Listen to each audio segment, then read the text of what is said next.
videos about fuel cells. I thought I'd show you my notes because I thought it was a good way for you to start thinking about how you summarize information, because there's a lot of information and you need to be able to review a lot of it. So fuel cells, they're a type of galvanic that doesn't run down on EV charging. We definitely did this stuff in a classroom. I remember drawing bad pictures. Anyway, so hydrogen fuel cells, we often think of them as being green because there's no waste being produced. But often the hydrogen is made by fossil fuels, which is not, bypasses any greenness we get from them, because we're, digging up fossil fuels, giving off carbon monoxide and carbon dioxide. Not quite so great. So we can get hydrolysis to make our hydrogen, or we can use biogas that we've got from methane, from sewage or from dumps or something, and that gives us hydrogen gas and some carbon. I couldn't see anywhere where they said what they did with this carbon. I imagine that's being given off as carbon dioxide, but here we go. I didn't really say anything about this, it just was there. So storage and safety, we've done this stuff. You need to pressurize it, you need to think about safety, but actually we are worried about safety, but it's actually not much worse than petrol and diesel and things, to be honest, and in the future it's just going to get safer. So because there's kind of all this energy, fuels, burning things, well, not burning things, that could have been in here as well if I was thinking about it.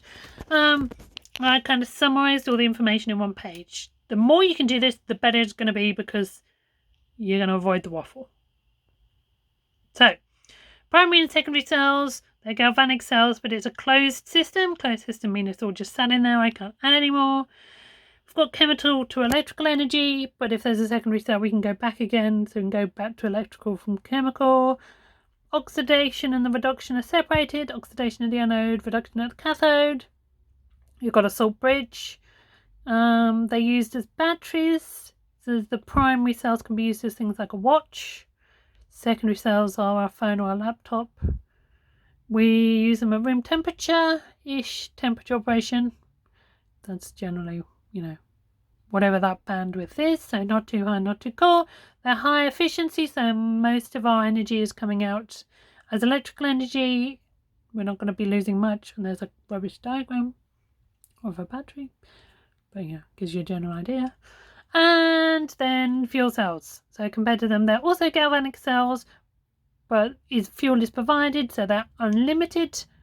They're an open system, so as long as we've got some fuel to keep giving them, they should keep going. The chemical energy is converted to electrical energy. We don't need to recharge them because we're just giving them the components. There's two separate components. We've got the fuel in and some oxygen in. So if you look down the bottom, hydrogen in one end, oxygen out the other. They're kind of separate. Oxidation at the anode, reduction at the cathode, and there's like this porous electron flow happening. The picture was, so it was this bit that made me think I have to draw a picture at the bottom, because I was like, doesn't make much sense. Generally, these are used in submarines, in space, backup generators. Like, they're pretty high tech. They're not being used just in your phones or anything. High temperature operation, so it generally needs a bit of higher temperature. They're generally low efficiency, so that means we lose lots of our energy elsewhere. It's not just electrical energy, but because it heats the surroundings, we can use that heat as another energy source. So if we had one of these fuel cells on our Mars, Mars colony, we could produce electricity from it, but we could also have a hot water tank next to it. We could have it near our bedrooms, so our bedrooms are nice and warm. We could have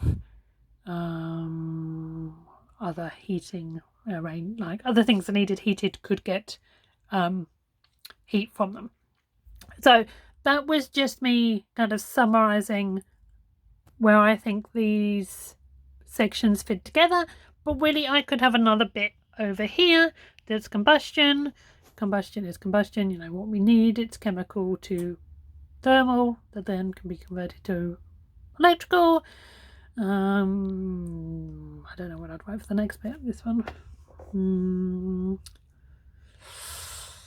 Generally powering a turbine, I suppose. would be in there, I suppose.